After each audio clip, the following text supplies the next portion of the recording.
আমি একটি গল্প বলবো। গল্পটির নাম লোভ। একদিন একটা শিকারী জঙ্গলে শিকার করতে আসলো। শিকারীকে একটি ছোট পাখি ধরলো। পাখিটি খুব বুদ্ধিমান ছিল। পাখিটি শিকারীর প্রশংসা করতে লাগলো। আর আমরা সবাই জানি প্রশংসা শুনতে সবাই ভালোবাসে।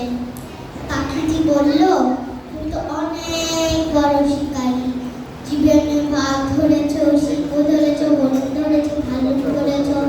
আমি তো একটি ছোট্ট পাখি, আমাকে খেয়ে তোমার পেট ভরবে? তার থেকে তুমি আমার 3টি উপদেশ শুনো, এটা তোমার সারা জীবন কাজে আসবে। শিকারীটি ভাবলো, ঠিক তো, এত ছোট পাখি খেয়ে কি আমার পেট ভরবে? তার থেকে শুনি ও কি বলতে চায়। পাখিটিকে শিকারী বলল, আমি রাজি। শিকারী বলল, আমি রাজি। পাখিটি বলল, কিন্তু আমার 3টি শর্ত আছে। প্রথম উপদেশটা বলবো আমি তোমার হাতে বসে, দ্বিতীয় উপদেশটা বলবো আমি গাছের ডালে বসে, আর তৃতীয় উপদেশটা বলবো মগডালে বসে। শিকারীটি রাজি হয়ে গেল। পাখিটি বলল, অবাস্তব কথা কখনো বিশ্বাস করো না। শিকারী বলল, ঠিক তো, অবাস্তব কথা কেন বিশ্বাস করব? যা সত্যি নয় তা তো আর সত্যি হতে পারে না। পাখিটি এখন গেল গাছের ডালে। গাছের ডালে যে বলল, যা তোমার হাত থেকে ছুটে যাবে তা নিয়ে কখনো মন খারাপ করো না।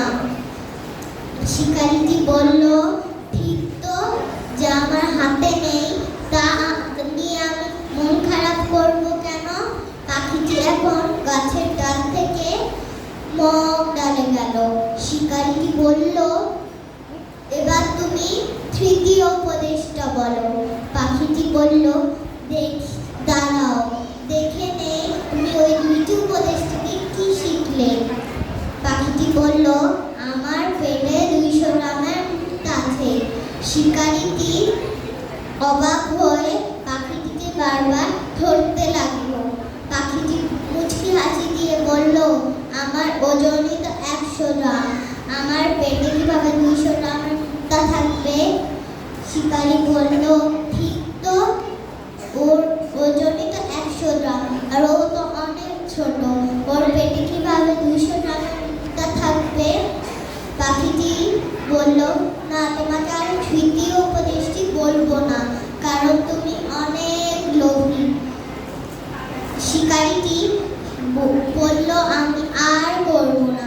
পাখিটি বলল, না, তোমাকে আর ছাড়া যাবে না। তোমাকে এখন পাখিটি উড়ে চলে গেল। শিকারীটি মন খারাপ করে দাঁড়ায় দেখতে লাগলো। বন্ধুরা, এই গল্প থেকে আমরা শিখলাম, লোভ করা ভালো নয় ও উপদেশ শুনলে তা মানতে হয়। ধন্যবাদ। Please give another big round of applause.